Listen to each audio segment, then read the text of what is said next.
Revolusi Nicaragua. Peristiwa ini terjadi akibat dorongan kesewenangan yang terjadi di sana. Adalah keluarga Somoza, sebuah dinasti yang telah terbangun pada akhir abad ke-19 yang menguasai hampir seluruh aspek kenegaraan dari Nicaragua. Sebelum tahun 1970-an, Amerika Serikat mendominasi negara-negara di Amerika Latin untuk membendung pengaruh Uni Soviet, sekaligus membuat sebuah ketergantungan antara negara-negara yang ada di wilayah-wilayah konsentrisnya dengan negeri yang berjulukan Paman Sam tersebut. Amerika Serikat banyak melakukan tindakan agresif untuk memaksa negara-negara menerapkan liberalisasi ekonomi. Rezim Somoza di Nicaragua ini adalah salah satu target dari persebaran paham liberalisasi perdagangan. Pemerintahan Nicaragua yang pro-Amerika Serikat ini akhirnya memaksa modal asing dan perusahaan swasta, utamanya dari Amerika Serikat, untuk dapat bebas masuk dalam perekonomian Nicaragua. Dari kondisi tersebut lahirlah FLSN atau Frente Sandinista de Liberación Nacional, yaitu Front Revolusi yang artinya adalah Front Pembebasan Nasional Sandinista. FSLN didirikan pada tahun 1962 oleh Carlos Fonseca Amador, Silvio Mayorga, dan Tomás Jorge Martínez sebagai kelompok yang berkomitmen revolusioner untuk sosialisme dan penggulingan dari keluarga Somoza, yaitu pemerintah otoriter yang saat itu berkuasa. Nama Sandinista terinspirasi dari Cesar Augusto Sandino, seorang pejuang pembelotan Nicaragua terhadap penguasaan militer Amerika Serikat. Orang-orang tersebut tadi sebagai kelompok revolusioner berkomitmen untuk sosialisme dan penggulingan keluarga Somoza. Keluarga Somoza ini kontra terhadap apa yang mencoba dibangun oleh FSLN atau Sandinista. Somoza beraliran nasionalis liberal. Tentu junta militer yang dipertahankan Somoza didukung oleh Tentara Nasional Guard sepenuhnya. Hal ini pada catatan sejarahnya mempersulit gerak-gerik para simpatisan Sandinista. Setelah serangkaian percobaan pemberontakan dilakukan, Sandinista ini mendapatkan beberapa kendala, yakni pengekangan yang ketat dilakukan oleh pemerintahan rezim Somoza. Dalam sebuah kasus, Somoza membatasi gerak-gerik Sandinista. Hingga akhirnya pejuang-pejuang revolusioner ini menggunakan cara yang koersif pula, yakni penculikan terhadap salah satu menteri yang pernah menjabat pada kabinet Somoza. Hal ini akhirnya direspon dengan membayar tebusan dan membiayai Sandinista untuk terbang ke Kuba. Setelah hal ini dilakukan, sesegera mungkin pemerintahan Nicaragua mengerahkan tentara untuk membumi hanguskan beberapa desa yang ditengarai menjadi kediaman-kediaman para pejuang Sandinista yang masih tersisa, yang luput tidak dibawa ke Kuba.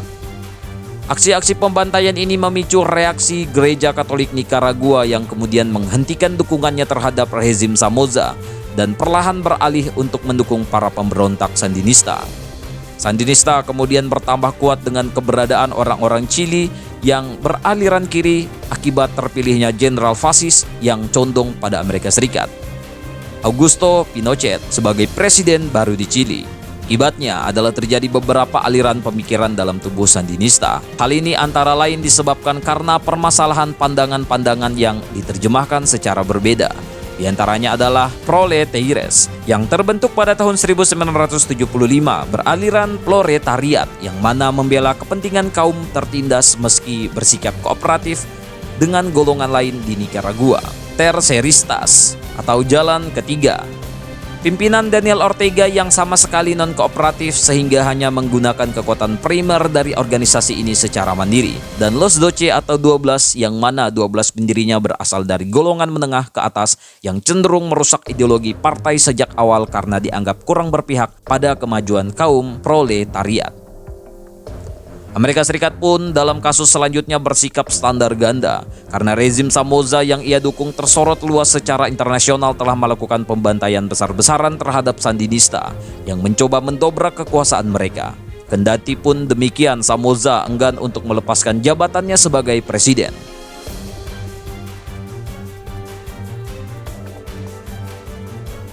Untuk itu, perlahan Amerika Serikat melepaskan pengaruh dan bantuannya terhadap pemerintahan Nicaragua.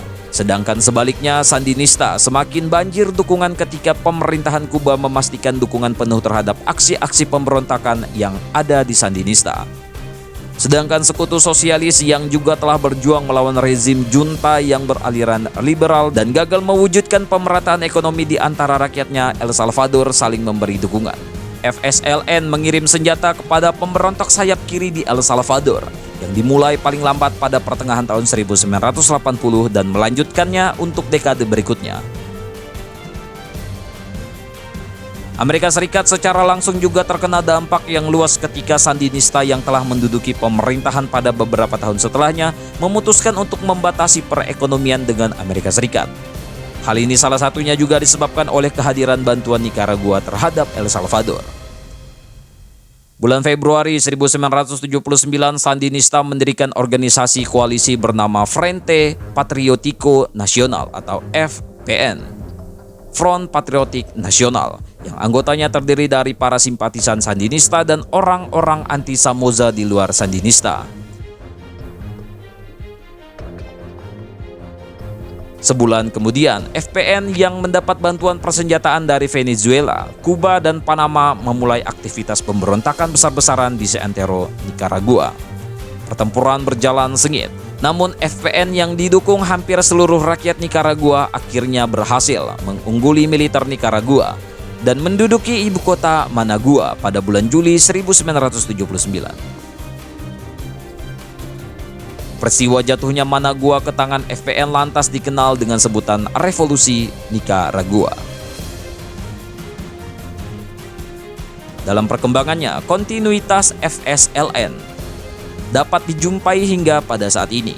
Hal ini merupakan hasil dari produk sejarah bahwa FSLN memang ditakdirkan untuk terlibat aktif dalam tiap proses pelaksanaan pemilu legislatif di Nicaragua.